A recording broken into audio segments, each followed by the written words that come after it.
to our Tucson chapter meeting for October. We're here the first Friday of every month, and we're just delighted to have everybody with us. We have some people on social media, we have some people on Zoom, and we have some people in person in the room with us tonight. So it's just great to have three audiences. And I have to caution people in the room that since we are on Zoom, any noise in the room during the meeting will, so please no talking during the meeting, but you're welcome and plenty of time talking after the meeting. So, we will delay that meeting room here.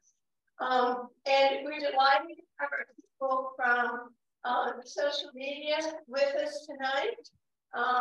We have a nice website at TucsonAstronomy.org that you're very welcome to look at, and we hope that you will come back another time to visit us besides tonight. But we have an interesting meeting for you as well. We want to indicate to our audience that we will allow questions for our speaker, but we will normally address questions at the end. So if you will, if you're on social media or if you're on Zoom, then please type your questions in, and they will come up for our people who are monitoring those. And it will be asked at the end of the presentation. We try to get everybody's questions in. And also, for people in the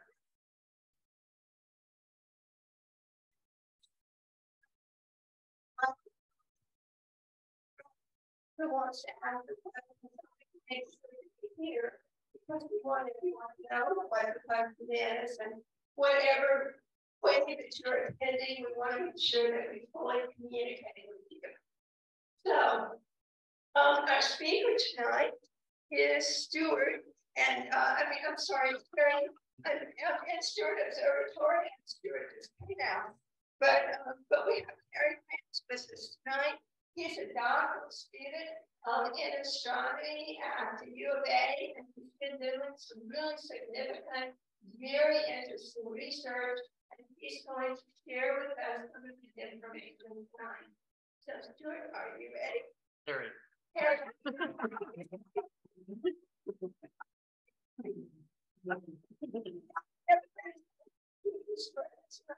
Just make sure you do that.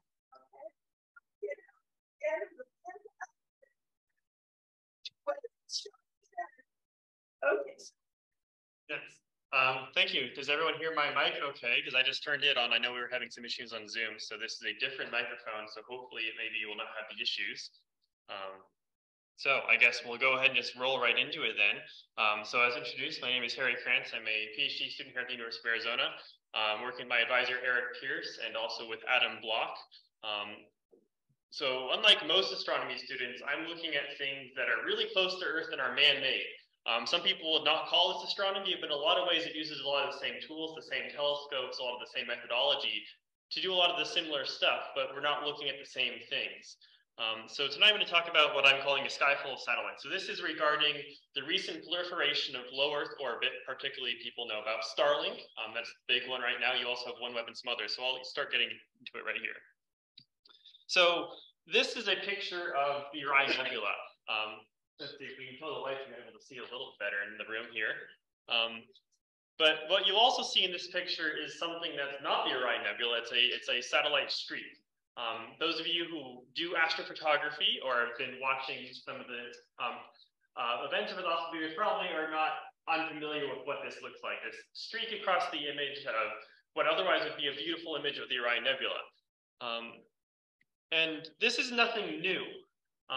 Ever since we started putting satellites in Earth orbit, all the way back in 1957, Sputnik 1, just about 65 years ago from this week, there was the first satellite only a couple days after it was in orbit. Some people in Canada, some astronomers, took a picture of it with their meteor observatory telescope.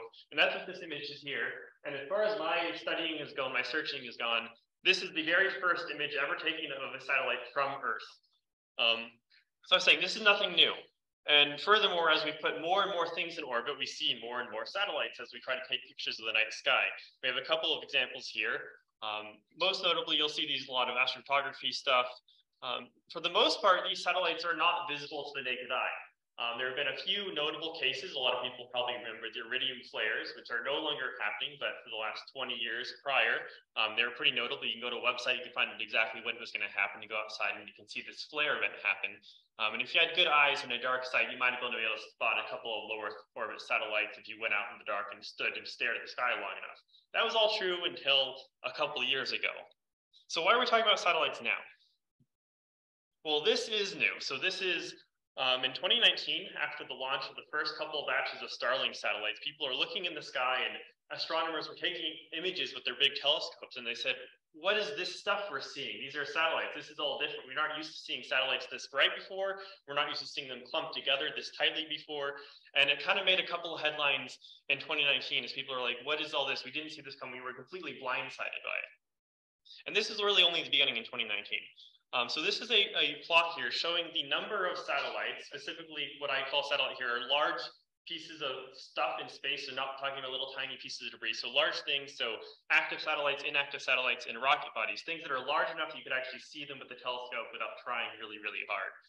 And this plot is showing the number of things in orbit since the very first one in 1957.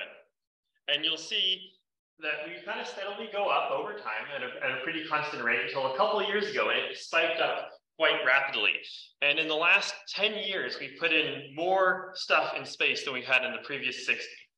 And this is really because of the new mega-constellation satellites. So this number down here, 3,673, that's the number of mega-constellation satellites. So Starlink and OneWeb are the ones I'm counting here in orbit today.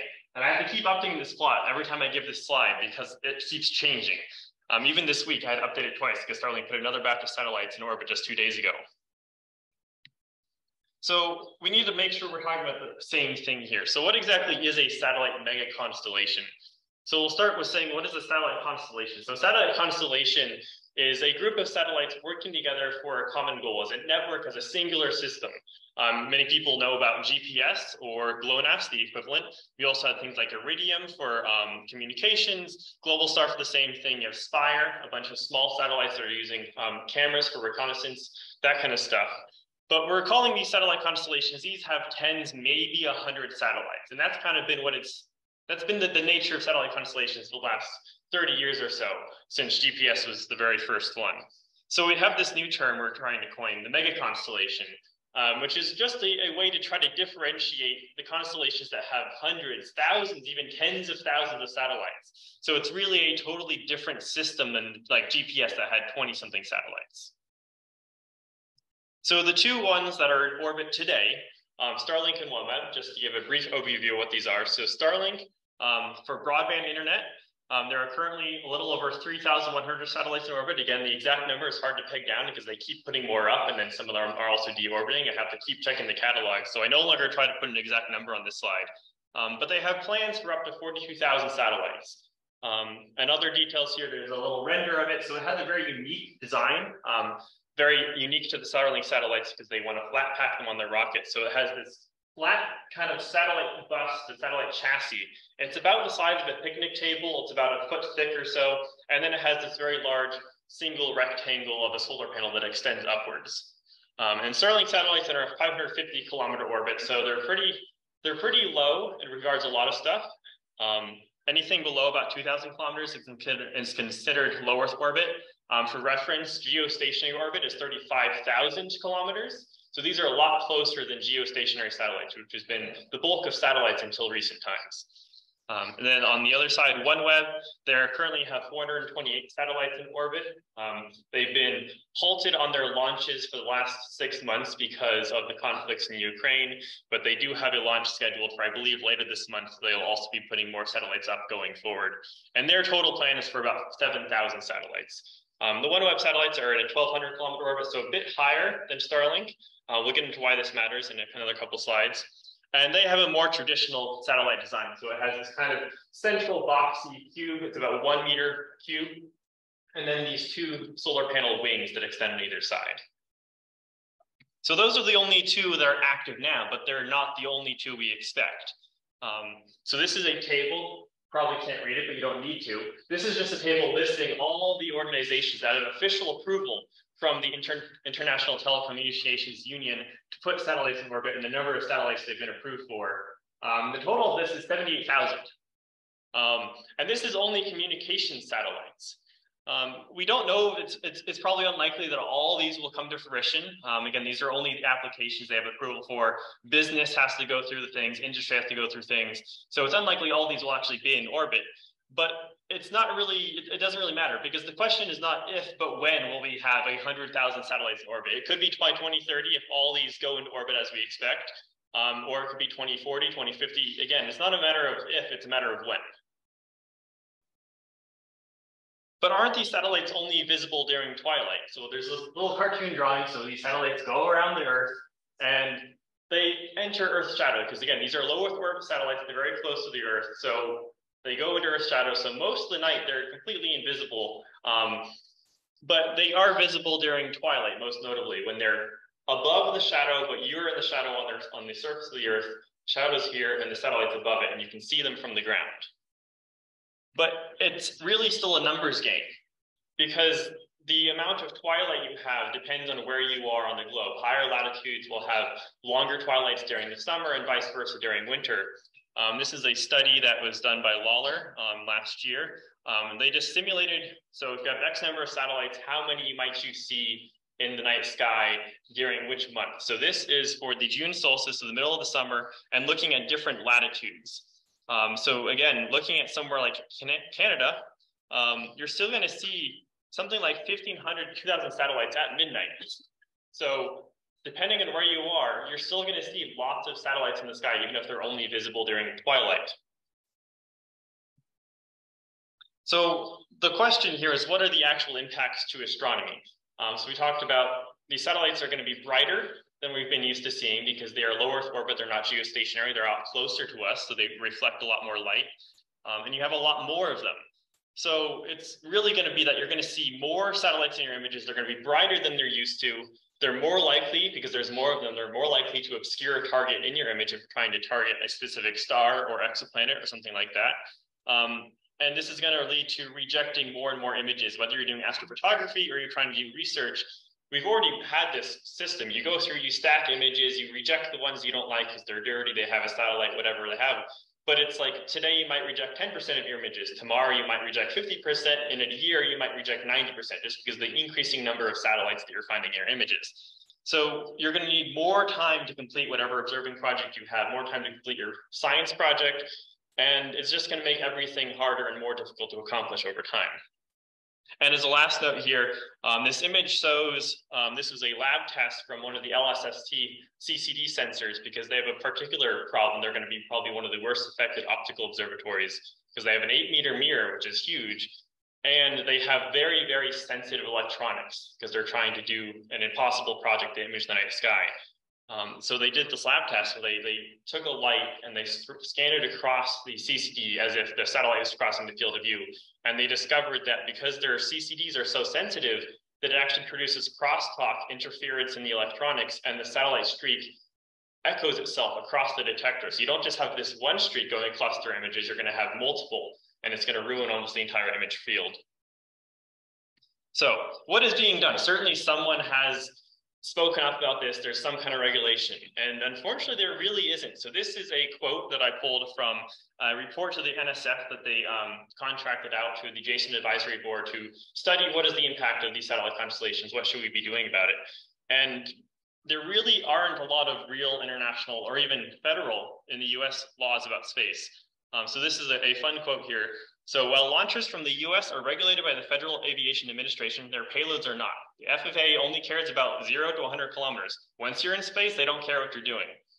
A company who wanted to launch a dump truck full of sand into the same orbit as the International Space Station would have no formal barriers to doing so in many countries around the world. space really is the Wild West today. We're on the cusp of maybe some new regulations, but there really aren't any formal regulations right now. But some things have been going on. So I'm sure many people have heard in the news, Starlink did a couple of things to try to mitigate the brightness of their satellites by changing the design of their satellite. They first did a one-off prototype called DarkSat. What they did here, they have these antennas on the bottom of their satellite, which are shown in white there. So they were originally white. They changed them to this black, this matte black, to try to see if that would reduce the brightness. It did reduce the brightness, but not by very much, and they had some more significant problems with the satellite than overheating.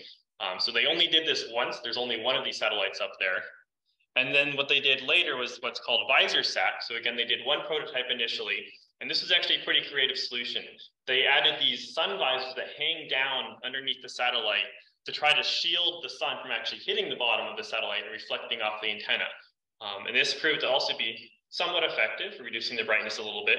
And then they added it to all these subsequent satellites until about mid last year, when they removed them because they interfered with laser modules. So there's a large number of these VisorSats now, but the new ones going up do no longer have these visors. There have also been a number of international discussions, which I've been a part of many of these. So these meetings and workshops where we bring astronomers, satellite operators, industry experts together to kind of talk about this in an open forum. It's like, okay, what is the situation? What can we do about it? Does anyone have any ideas? And we have full, very lengthy reports online. So if you really want to deep dive into this issue, I invite you to go find those. One of these reports also turned into a submission to the UN COCOA's office, which is still going on there to see if any regulation come out of the UN. Through these discussions and these workshops, we came to a couple of key conclusions, and we came to these pretty early on as well. So the first one here, the satellites are not going away. There's a lot of people that are saying, well, we should just ban SpaceX from putting satellites in orbit. They don't need them. That's not going to happen. It's not a realistic solution. We're trying to come up with a solution that will work for everybody here and meet everyone's goals the best we can. We also came to the conclusion that there is going to be no combination of mitigations that is going to completely alleviate the impact. No matter what, this is going to change astronomy, and it's up to us today to figure out, well, how can we prepare for it? How can we make things better and not just sit here and wait for the night sky to go away? And talking about mitigations, the mitigation is not going to be a one silver bullet. It's going to be multiple things coming together, satellite operators doing what they can, astronomers doing what they can to come together, pitch what ideas they have, and it's going to be all these ideas working together that's going to come to the best solution. It's not going to be a single solution silver bullet. And like I said, we need to prepare for the future. So that's all the context. So now the questions you might be asking, and all the questions the astronomers are specifically asking is, well, how bright are these satellites, and will I be impacted? Will my astrophotography be impacted? Will my science research be impacted? And that's what my thesis project has been, and what I'm going to talk to you about now.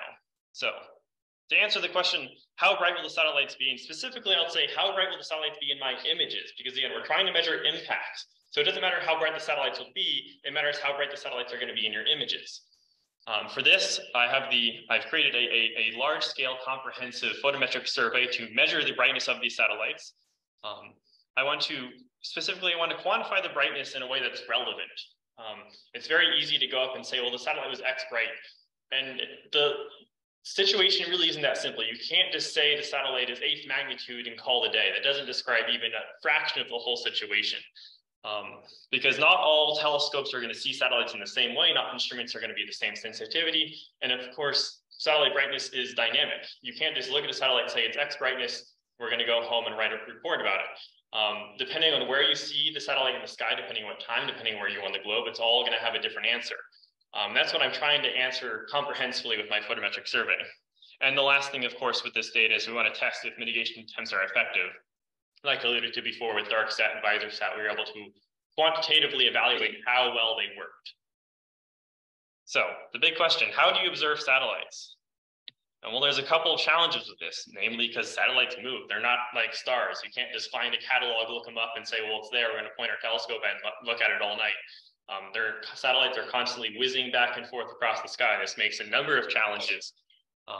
So first of all, we need to answer the question, well, where are the satellites going to be and when? This is a pretty easy one to solve. The US Space Force and the US Space Command have been tracking satellites since Sputnik for 65 years. And they have all this software and they provide publicly available orbit ephemeris.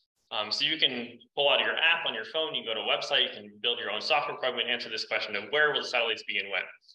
However, the challenge comes, do you actually want to see the satellite, especially with a telescope? Your telescope needs to be up to snuff. It needs to have precise timing and it needs to have precise execution of your pointing. You can't just say, oh, we're going to point our telescope over here and you're going to star hop and find it. You have 1 second to catch the satellite before it moves on. So like I said, these satellites have a velocity of about 1 degree per second. They're very difficult to actually track with a telescope. You can do it with a small telescope, but you're going to have a very strong mount with very precise pointing, and it has a high slewing speed so you can actually keep up. So this is our telescope. It's called Pomenis. This is a purpose-built telescope system, so it's all commercial grade parts. You might recognize a number of these. It's a 180 millimeter Takahashi Newtonian with a apogee CCD, a large format CCD here. And the benefit really here is that we get a very large field of view. We get 4 by 4 degrees, which is a very large field of view. So we have a lot of leniency when we're trying to catch these satellites because we have this big bucket. All we have to do is get the satellite somewhere in the bucket. We don't have to point it exactly at the satellite. And then also to note, this telescope lives in a very unique mobile enclosure, a trailer-based mobile enclosure, so we can take it around for different mountaintops depending on the projects we're trying to do. Currently, it is up on Mount Lemmon, where it spends most of its time. So the exact procedure here we use to look at these LEO satellites.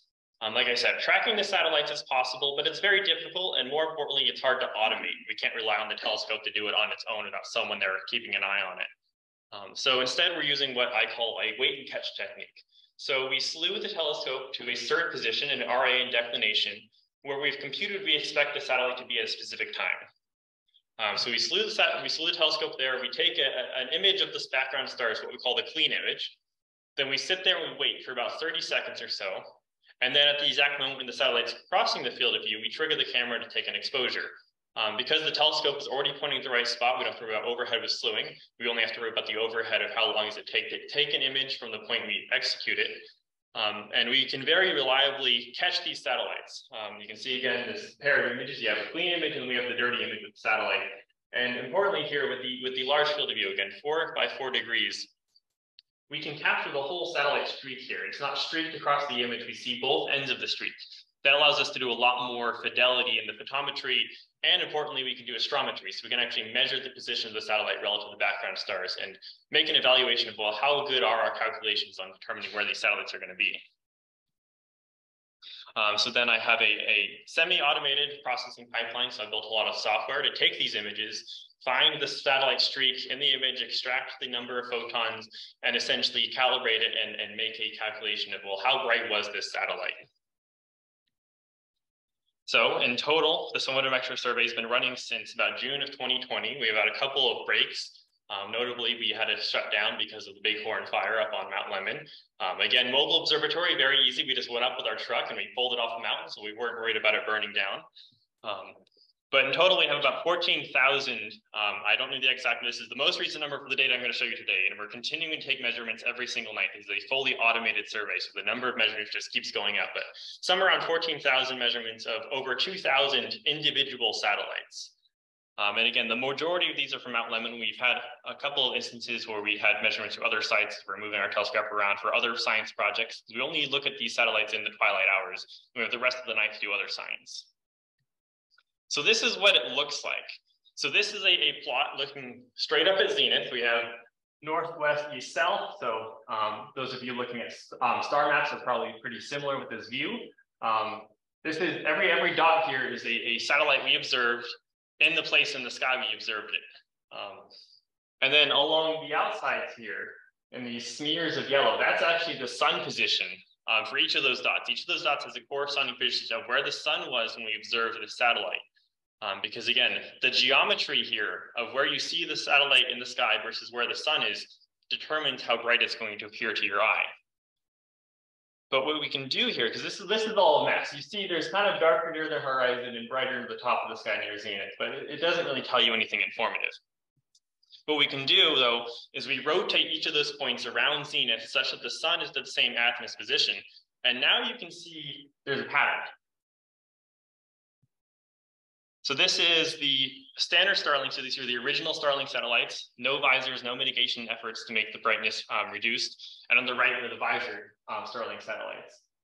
And you can see already, just with your eye, there's a notable difference in brightness. So the scale here, which you might not be able to see very well, goes from 4th magnitude at the white to yellow is 5th magnitude, and the darker end is kind of 8 at red, and then 9 and 10 towards the purple.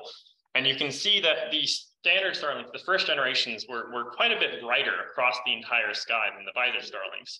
However, the visors didn't completely mitigate the brightness in all geometries. You can see opposite the sun, over here on the left, they're just about as bright in the 4th and 5th magnitude range as the original Starlink satellites were. Though the visors did work a lot for reducing the brightness on kind of the flanks to the north and south of the below horizon sun. And then for completeness, here's the OneWeb satellites, again, showing the visual magnitude, which is more in the 8th to 10th magnitude range. So below the threshold of most people's visual naked eye magnitude, but not below the threshold for many telescopes. So those are visual magnitudes, something everyone is probably familiar with, especially if you're an astronomer.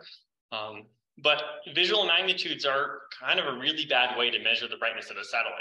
So a visual magnitude, you look at a star and you say, well, that's a 10th magnitude star, and that's a 4th magnitude star. And if I take a picture of both of them together and I wait 60 seconds, there's still gonna be a 10th and a 4th magnitude star. If I take a 5-minute photo, there's still gonna be a 10th and a 4th magnitude star, no matter how long your image exposure is. But because the satellites are moving, they don't stay in your images the same length of time as the star does. You're only seeing an instantaneous brightness with the satellite as it streaks across your field of view. And again, going back to the original question I'm trying to answer is, well, how will the scientists, how will the astronomers be impacted? The answer is, well, really, how bright are the satellites going to be in the images? So we want to know exactly how bright are the pixels going to be in that image, which is irrelevant for how long you take the image exposure, because again, satellites are moving. They don't care how long your shutter's open for. So to answer this question, I'm calculating what is the expected photon flux, so the actual expected number of counts from your sensor for an imaginary telescope with 1 meter of aperture, so what we'll call a unit-size telescope. And this is based on a 0 magnitude flux, kind of a reference there. And this is accounting, again, for how fast is the satellite moving and how bright is the satellite, depending where you're looking in the sky. So here are the same data points plotted in the same way with this looking up towards zenith sky map view. And now the scale has changed, though. Instead of visual magnitude, we're looking again at imaginary telescope, a unit-sized telescope photon count. So this is telling you, well, how bright will it actually be in a pixel on the image? And so those of you familiar with astrophotography, familiar with imaging of stars and things, you know, okay, most detectors probably max out around 65,000 if you have a 16-bit detector. Pretty common in the research astronomy side of things. So anything above 65,000 counts is going to saturate your detector and cause problems. Things even half that, around 30,000 counts, might saturate, or not saturate, but might still cause problems for your detector. So looking at the original Starlink satellites here, we're seeing a lot of Starlink satellites above the 10 to the 4th, so the 10,000 count range. And they go all the way up to over 100,000 counts. So a good number of those satellites across the entire sky are going to cause problems for your imaging detectors.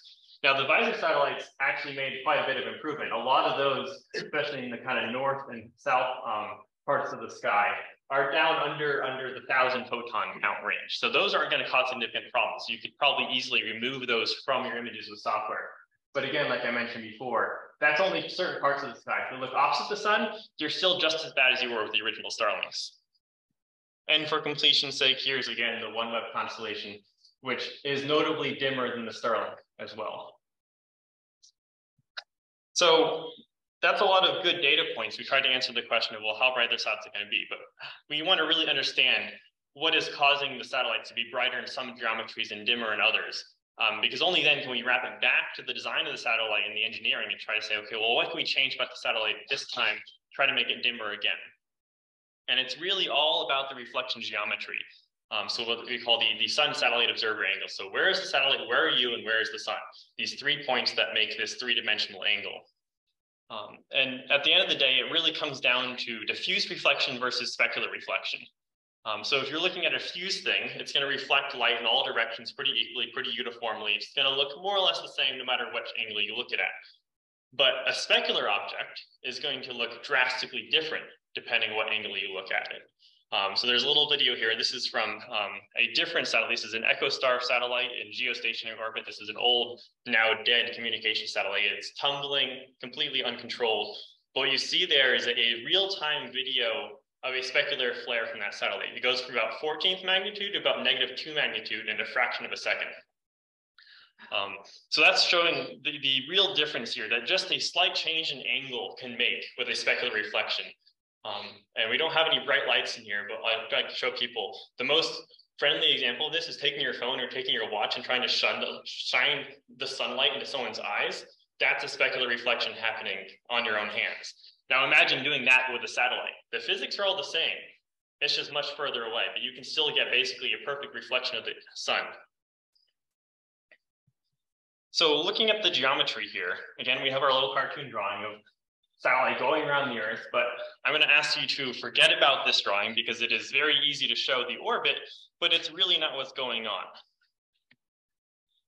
To think about this low Earth orbit stuff, the satellites are so close to the ground, it's easier and more intuitive to think about this as actually having a flat Earth. Don't think about the orbit, just think about the Earth here and the satellites flying over, much like an airplane would. That's how close to the ground they are. And so now we can say, okay, well, here's our astronomer down here. He's underneath the Earth's shadow, but the satellite's still above Earth's shadow. You have sunlight coming off from the screen on the right. And you see a couple different geometries here with Starlink satellites. So when the Starlink satellite's over towards the sun, you actually have sunlight hitting the bottom, reflecting at a glancing angle and causing a bright specular reflection, which we see on our sky map. But when it's overhead, you don't have any flat surfaces in the right angle to create specular reflection, so you have more diffuse brightness coming out at all angles. Then on the opposite side, again, you have another specular reflection that comes when the sunlight hits the solar panel, which is this kind of vertical fin, and then again, reflect at a specular angle back towards the astronomer on the ground. And we also see that with our sky map. When you're opposite the sun, you see the brightest reflections. So some takeaways here, some key conclusions. This is not a simulation. This is real data, something that no one else has been doing so far. A lot of people have been doing simulations of brightness, trying to guess how bright they might be, and no one's come to the right answer. The real answer here is actually taking the data, doing the measurements, doing the observation, and showing them as I am here. And like I said before, satellite brightness cannot be described by one number. We can see on the plots, it changes by a few magnitudes depending on where in the sky you're looking at the satellite. So as my last couple of slides here, going back into, well, what are people actually doing here? So these workshops I mentioned earlier, these meetings I took part in the last couple of years, they all led to the creation of the IAU Center for Protection of the Sky, IAU CPS. There is now a website available, cps.iau.org. This is kind of trying to coordinate all our efforts because we had a lot of disparate efforts going around the world trying to discuss and come to mitigation solutions. So this is trying to bring everyone together, trying to get all voices at the table again. The satellites are not going to go away. This is going to be a solution that meets everyone, including the satellite operators that want to have these satellites in the sky. So they're also going to have a seat at the table. And we want to act as kind of a bridge to make sure everyone's got a voice, including those who might be underrepresented. So people using stars and using things in the night sky for like ocean voyaging. I just met someone out in Hawaii last week that was talking about this. So people that wouldn't otherwise be involved in these conversations and how these satellites might affect their cultural heritage. So within the IACPS, there's a couple different groups. There's the SatHub group. This is the network observers. I'm part of SatHub. This is people trying to quantify, well, how bright are these satellites? Can we quantify how well the mitigation efforts are working? Can we create software tools to share with people and so on? Very technical. There's a policy hub. This is people who are going to talk, well, what laws can we rely on? What regulations can we propose? Who should we be working with in the government to try to codify something? There's community engagement. So these are the people saying, okay, well, who's not being represented? Who needs to be aware of this? How can we engage the community, especially the amateur astronomy community? This is not just professional astronomers who are worried here. Amateurs should also be talking about this. And then lastly, industry and technology. So again, trying to work more with the satellite operators saying, okay, how can you change the design of your satellite to try to mitigate brightness? What can we do technology-wise, engineering-wise to improve the situation for everyone? So some final conclusions here.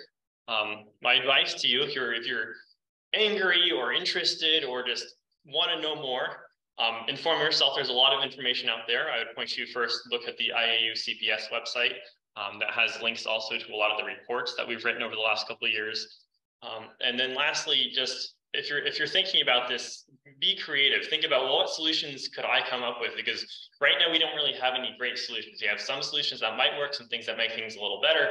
But if someone has an idea that can contribute, please come contact us at the IAU CPS. If you can come with a new technology, new software, there might actually be money in it. There could be a business venture if you can actually make something you can sell to people. And like I said before, it's going to be a combination of as many different creative ideas coming together and working together to come to the best conclusion for everyone. And with that, that is the end of my presentation. So thank you very much for your time.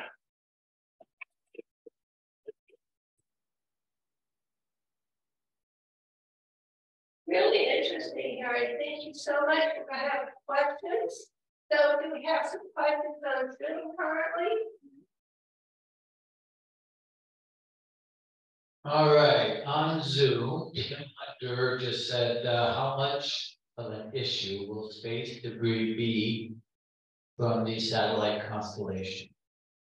So that's another totally different aspect here of this whole situation that I haven't even begun to address yet.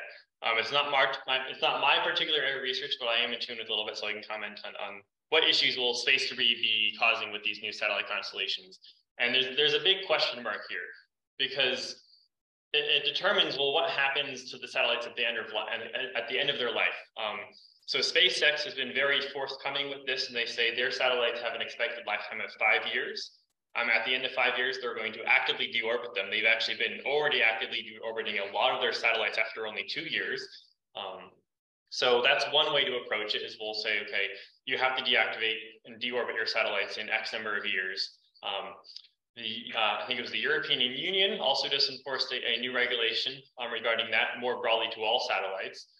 But this doesn't answer the question of, well, what about satellites that die in orbit, that no longer have active deorbiting capabilities? And again, it's a numbers game.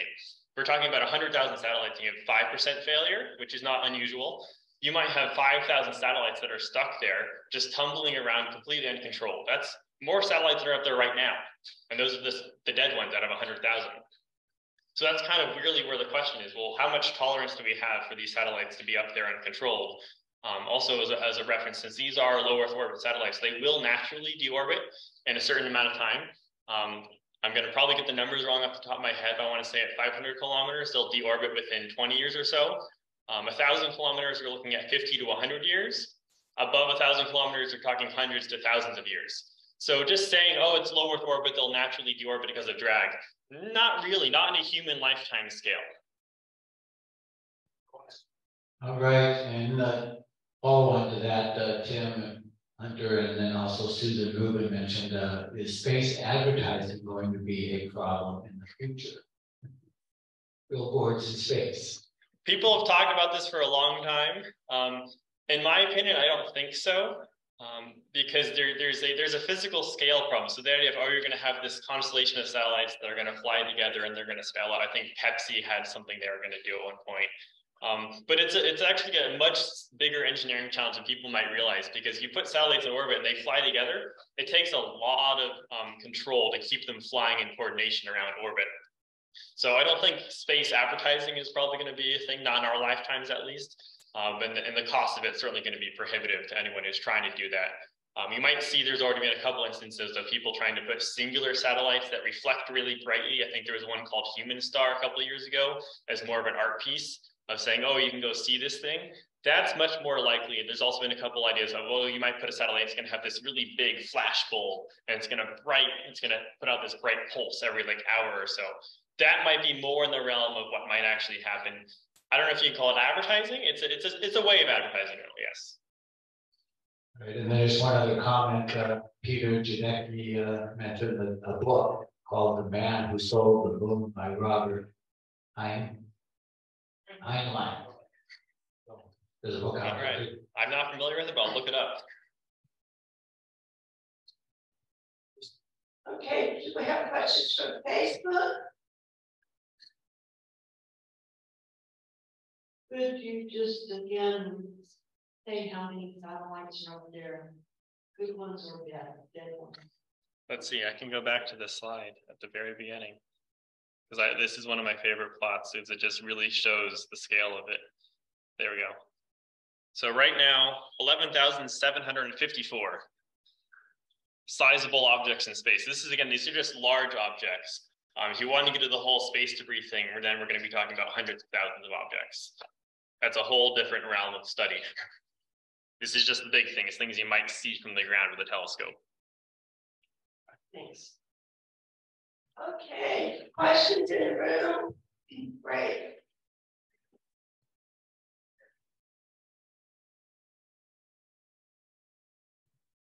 When I'm taking meteor trail photos, I have to distinguish between those and the satellites. I often think that the satellites aren't changing in brightness, maybe a 10-second exposure. Are there a lot of satellites up there that aren't changing in brightness? Yes and no. So satellites change in brightness on a rapid scale if they're rotating, if they're tumbling. The vast majority of satellites that are actively controlled aren't going to change in brightness across a notable field of view. Are you looking like all sky meteor, or are you looking at a smaller? Oh, I don't know, 70 degrees. Okay, 70 degrees, you might see a difference of a magnitude, maybe a couple magnitudes, depending. If you see a specular flare, you might see very short bursts in brightness along the streak, but you probably see some change in brightness. For the Starlink satellites, you're probably going to see it very gradual across that. Again, you might see little glints and spikes in brightness on there as well. But yeah, trying to differentiate satellites from meteor trails is going to be a challenge, especially. Luckily, meteors do have a little bit of a different optical signature than satellites typically do, so it's not an impossible problem, but it's going to be a new challenge for sure.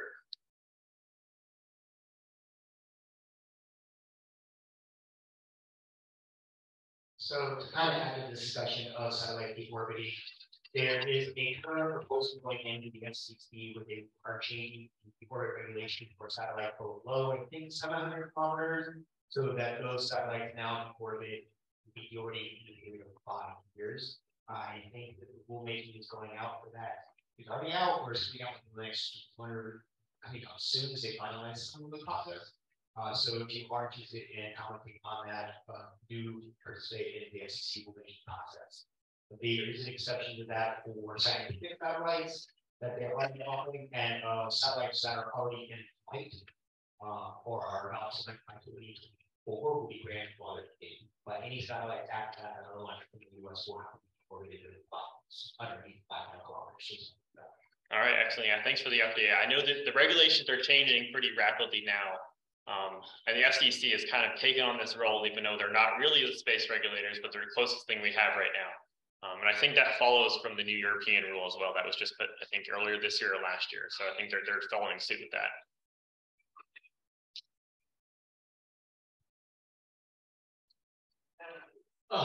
First off, I'd like to thank you for your work. Someone's got to do it, and I'm glad that someone is doing well. Good job. A short and long question. Short question is, where is Starlink being launched from? What rocket?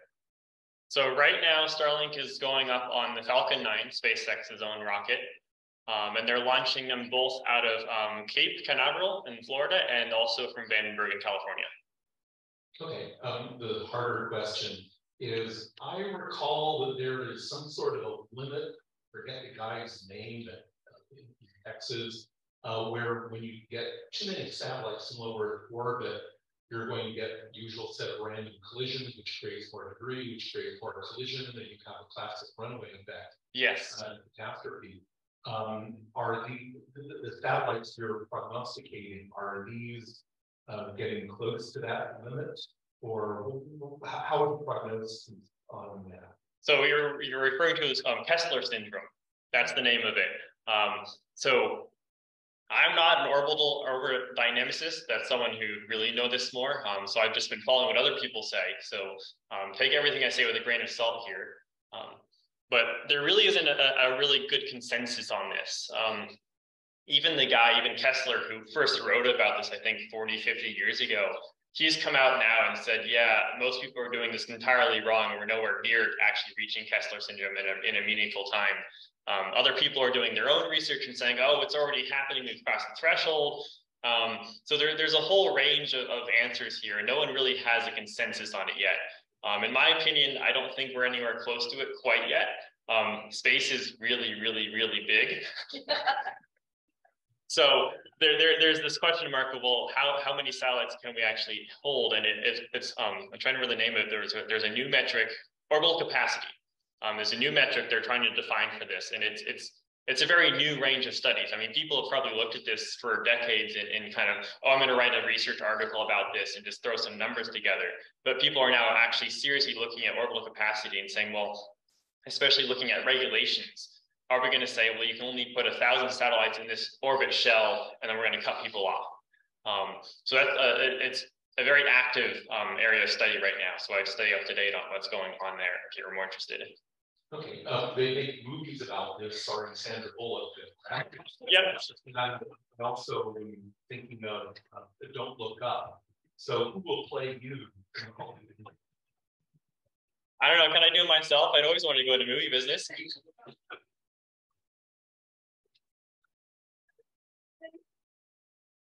We have one down here. All the way down.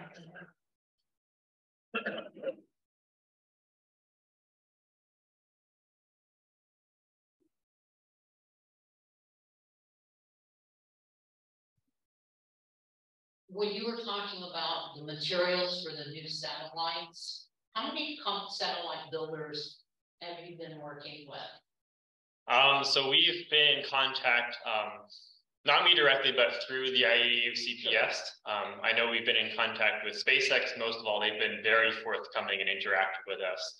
OneWeb and Amazon Kuiper project, Right. They've sat in on some of our meetings, but have been less active.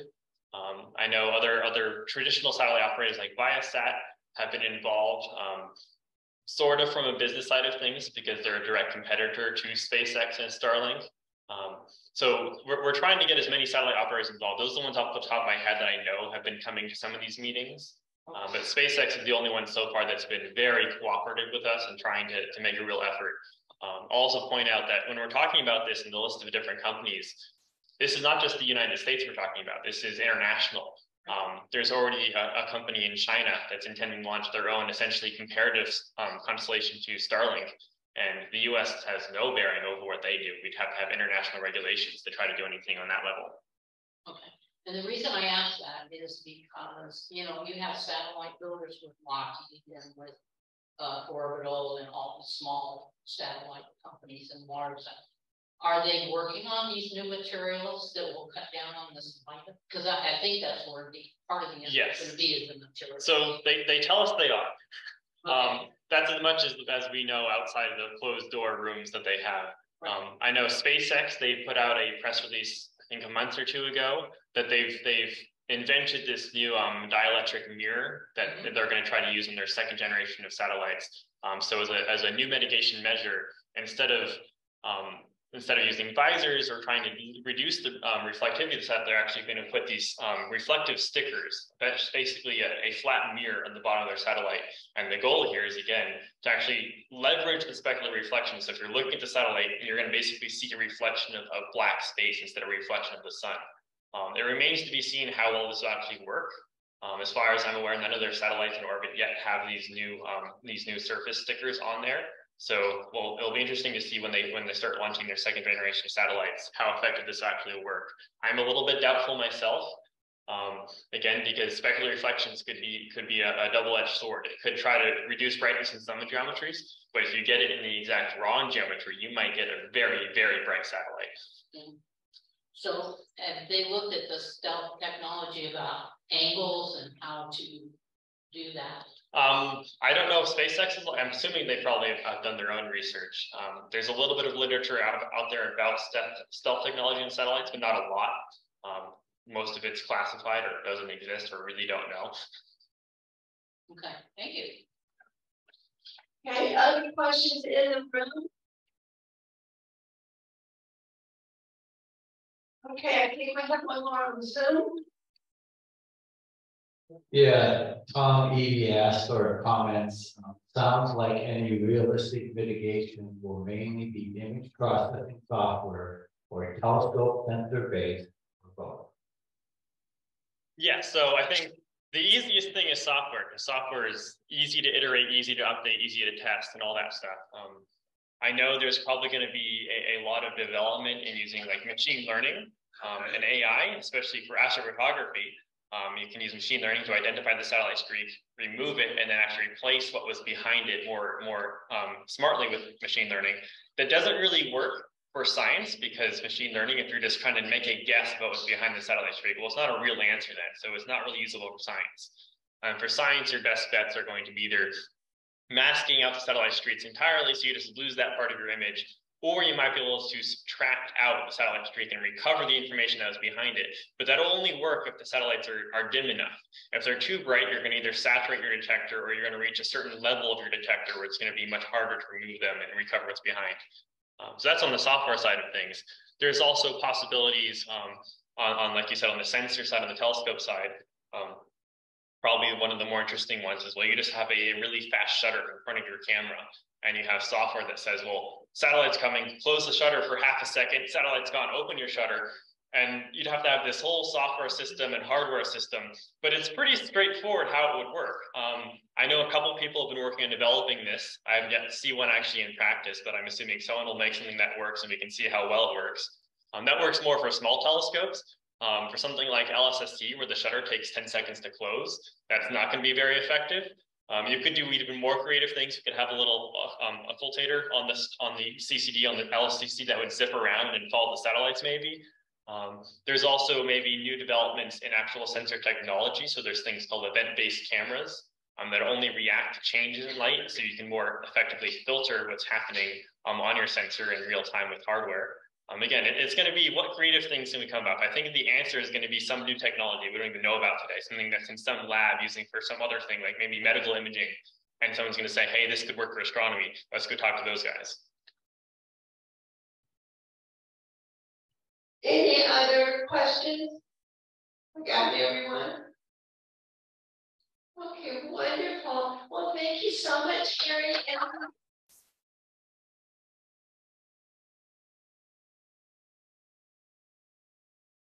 We particularly appreciate your being willing to speculate a little bit with us. Sometimes people are not venture out and do that, and we appreciate that a lot. So thank you so much. We hope you'll come back another time. Yeah, well, thanks for having me. Thanks for the invitation. Sure, you're very welcome. Okay, our next item on the agenda is that Doug Smith has some astronomical league awards to give for people who completed astronomical league programs. And he's looking through the bag right now, trying to get them out, and they're not cooperating. So we'll be here in a minute as soon as his bag releases them.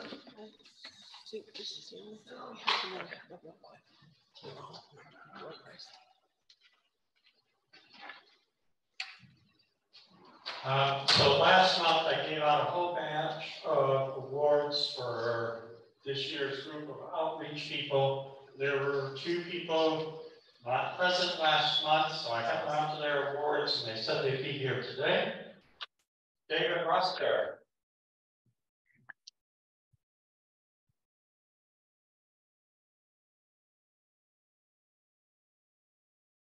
And Gary Wells.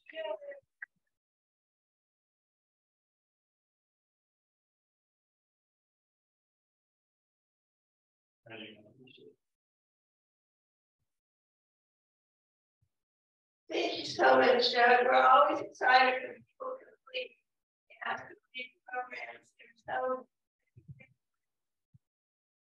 wow.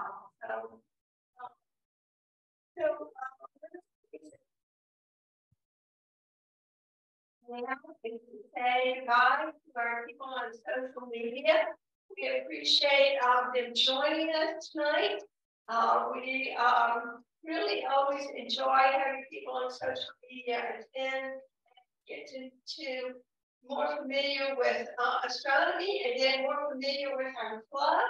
And we hope that you will come back on a regular basis on the first Friday of the month to listen to us, and that you will look at our website at Tucson.org and you'll enjoy it.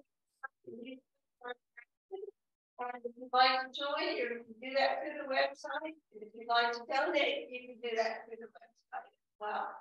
So thank you, and good night to social media for this evening.